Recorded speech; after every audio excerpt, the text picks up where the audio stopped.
ఓం శాంతి. ఒకవేళ ఎవరైనా వ్యక్తి బాబా యొక్క ఫోటోను అడిగినా లేక బాబాను ఫోటో తీసేందుకు ప్రయత్నించినా బాబా వారితో, బిడ్డ, మట్టి శరీరాన్ని ఫోటో తీసుకొని ఏం చేస్తావు అని అనేవారు.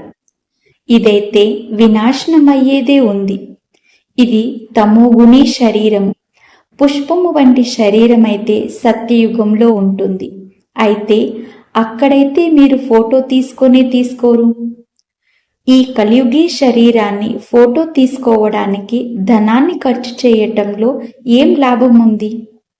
పిల్లలు, ఈ కళ్ళ ద్వారా ఏదైతే చూస్తున్నారో అదంతా సమాప్తమైపోతుంది. శ్రీ బాబా అయితే గుప్తంగా ఉన్నారు కనుక వారి ఫోటోనైతే ఈ కెమెరా తీయలేదు కదా. మరి నా ఫోటోను తీసుకుని ఏం చేస్తావో చెప్పు అని అడిగేవారు. ఆ సమయంలో బాబా ముఖం పైన ఒక విచిత్రమైన ప్రశ్నార్థకం ఉండేది. అప్పుడు ఆ వ్యక్తి, బాబా మీ ఫోటోను చూసి శ్రీ బాబా గుర్తొస్తారు, ఎందుకంటే మీలోనే కదా శ్రీ బాబా వస్తారు అని అనేవారు. అప్పుడు బాబా అతడిని, నిజం చెప్పు, కేవలం శ్రీ బాబాను మాత్రమే స్మృతి చేస్తావు కదా అని అడిగేవారు. పిల్లలు, ఈ శరీరాన్ని స్మృతి చేసినందువలన ఎలాంటి లాభమూ ఉండదు కనుక శ్రీ బాబా స్మృతి మాత్రమే వస్తుంది అని నీవు నాకు ప్రతిజ్ఞ చేస్తే అప్పుడు ఫోటో తీసుకునేందుకు నేను అనుమతి ఇస్తాను, లేకుంటే ఫోటో తీసుకునేందుకు అనుమతి ఇవ్వను అని బాబా అనేవారు. అప్పుడు ఆ వ్యక్తి, బాబా, నేను శ్రీ బాబాను మాత్రమే స్మృతి చేస్తానని ప్రతిజ్ఞ చేస్తున్నాను అని చెప్పేవారు. అప్పుడు బాబా, మంచిది సోదరా, ఇతడు ప్రతిజ్ఞ చేస్తున్నాడు కనుక ఇతడిని ఫోటో తీసుకొనిద్దాం అని అనేవారు. పిల్లలు, శ్రీ బాబాను స్మృతి చెయ్యటం ద్వారా మాత్రమే వికర్మలు దగ్ధమవుతాయని గుర్తించుకోండి. ఈ తనువు యొక్క ఫోటో అయితే దేనికి పనికిరాదు. దీనికి నయా పైసా విలువ కూడా లేదు. శ్రీ బాబాయే దీనిని విలువైనదిగా, సంపన్నంగా తయారు చేశారు. అయితే ఇది తప్పకుండా శ్రీ బాబా యొక్క రథము. దీనిని శ్రీ బాబా యొక్క రథముగా భావించి దీని ఫోటో తీసుకుంటున్నావా అని అడిగేవారు. అప్పుడు అతడు, అవును బాబా, ఇలాగే భావించి నేను ఫోటో తీసుకుంటున్నాను అని అనేవారు. అప్పుడు బాబా అతనితో, మంచిది, ఫోటో తీసుకోవాల్సిందే అని అనుకుంటే తీసుకో అని అనేవారు. ఈ బిడ్డలో పూర్తి జ్ఞానం లేదు, భక్తునిగా ఉన్నారు అని అనేవారు. బాబాకి పుష్పాలంటే ఇష్టం, కానీ ఎలాంటి పుష్పాలు? ఇదే విధంగా ఒకవైపు బాబా చెప్పేవారు, పిల్లలు, బాబా కోసము పూలమాలలు మొదలైనవేవి తీసుకోరాకండి. బాబాకైతే చైతన్య మనుష్య రూపీ పుష్పాలు కావాలి. ఏ పిల్లలైతే అపవిత్రంగా ఉంటారో వారు ముళ్ళు వంటి వారు. ఎవరైతే ఈశ్వరీయ జ్ఞానాన్ని ధారణ చేస్తారో, పవిత్రంగా అవుతారో వారే సుగంధభరిత పుష్పాలు. బాబా అయితే పిల్లలైన మీ విజయమాలను తయారు చేసేందుకు వచ్చారు. బాబా వాడిపోయిన, ముడుచుకుపోయిన పుష్పాలను ఇష్టపడరు. జ్ఞాన యోగాలను నేర్చుకునే ఆత్మలే నిరంతరము వికసించిన పుష్పాలుగా ఉంటారు. వీరిలోనే కొందరు చామంతులు, కొందరు గులాబీలు, కొందరు గుండు మల్లెలు, కొందరు రతన్ జ్యోతి పుష్పాలు, కొందరు నర్గీస్ పుష్పాలు, కొందరు నైట్ క్వీన్ పుష్పాలు ఉన్నారు. బాబాకైతే ఈ పుష్పాల తోటే చాలా మంచిగా అనిపిస్తుంది. ఈ పుష్పాల తోటకు బాబా తోటమాలి అయ్యారు.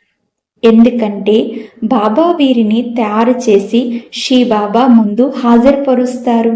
మామూలుగానే బాబాకు పుష్పాలన్నా, పుష్పాల తోట అన్నా చాలా ఇష్టం.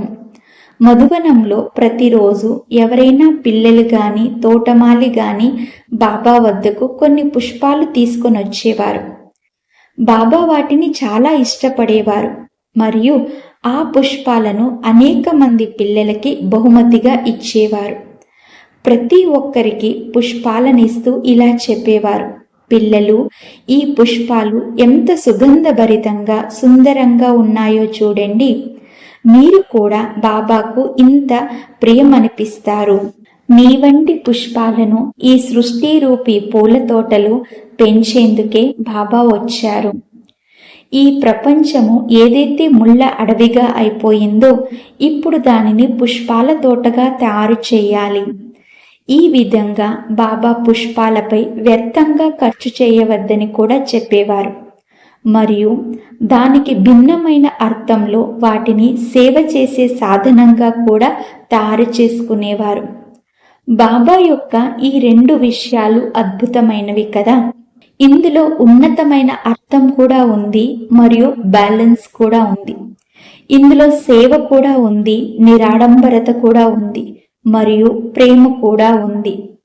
సాకారంలో ఉన్నప్పుడు కూడా పితాశ్రీ కేవలము మాటల ద్వారానే కాక తమ ఆచరణ ద్వారా కూడా పవిత్రత మరియు యోగం యొక్క సర్వోచ్చ స్థితి అంటే ఏమిటో మరియు ఆ స్థితిని ఎలా ప్రాప్తి చేసుకోవచ్చో స్పష్ట రూపంలో అర్థం చేయించారు.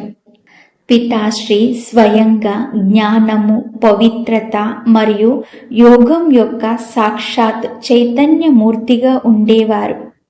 వారు సాకార జీవితంలో వారి ఎదురుగా ఎలాంటి కఠిన పరిస్థితులు వచ్చినా వాటిని పరిష్కరించుటకు వారు నిరంతరము యోగ బలము, పవిత్రతా బలము మరియు జ్ఞాన బలము యొక్క ప్రయోగమే చేశారు.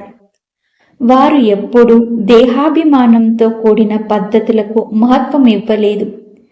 ఈ విషయంలో మనము ఒకవేళ వారి చరిత్ర నుండి ఉదాహరణలను ఇవ్వడం ప్రారంభిస్తే లేక వారి ముఖార విందము ద్వారా ఉచ్చరింపబడిన శ్రీ బాబా యొక్క మహావాక్యాలను చెప్పడం ప్రారంభిస్తే ఒక చాలా పెద్ద గ్రంథముగా అయిపోతుంది. కానీ వారి ఈ శ్రేష్ఠ కార్యానికి సజీవ రూపంగా ఈరోజు మన ఎదురుగా లక్షల సంఖ్యలో స్త్రీ పురుషులు, బాలబాలికలు ఉన్నారు. బాబా వారిని ఈ ప్రపంచమనే సాగరంలో పవిత్రత మరియు యోగం యొక్క నౌకలుగా తయారు చేశారు. పితాశ్రీ బ్రహ్మా బాబా మనకి మాయ, అపవిత్రత మరియు కామక్రోధ లోభమోహ అహంకారాలు మరియు సోమరితనము యొక్క సూక్ష్మ రూపాలను కూడా చాలా మంచి రీతిగా స్పష్టం చేశారు. అంతేకాక మాయను జయించి జగత్ జీతులుగా అయ్యేందుకు ప్రాక్టికల్ మార్గ ప్రదర్శన మరియు ప్రబలమైన ప్రేరణను కూడా ఇచ్చారు. వారు తమ కర్మల ద్వారా అపకారుల పట్ల కూడా ఉపకారము, ద్వేషించే వారి పట్ల కూడా ప్రేమను, నిందించే వారి పట్ల కూడా సేవ యొక్క పాఠమునే చదివించారు. వారు తమ స్వంత స్వచరిత్ర ద్వారా త్యాగము మరియు తపస్యామయ జీవితం యొక్క శిక్షణని నిరంతరము ఇచ్చారు. ఇప్పుడు వాపస్ ఇంటికి వెళ్ళాలి. ఈ ప్రపంచము ఒక నాటకము. నిరంతరము ఒక్క శ్రీ బాబాని స్మృతి చేస్తూ ప్రతి కర్మ చేయాలి అనే స్మృతి నిరంతరము వారి నయనాలు, వచనాలు మరియు కర్మల ద్వారా మనకు లభించేది. అచ్చా. ఓం శాంతి.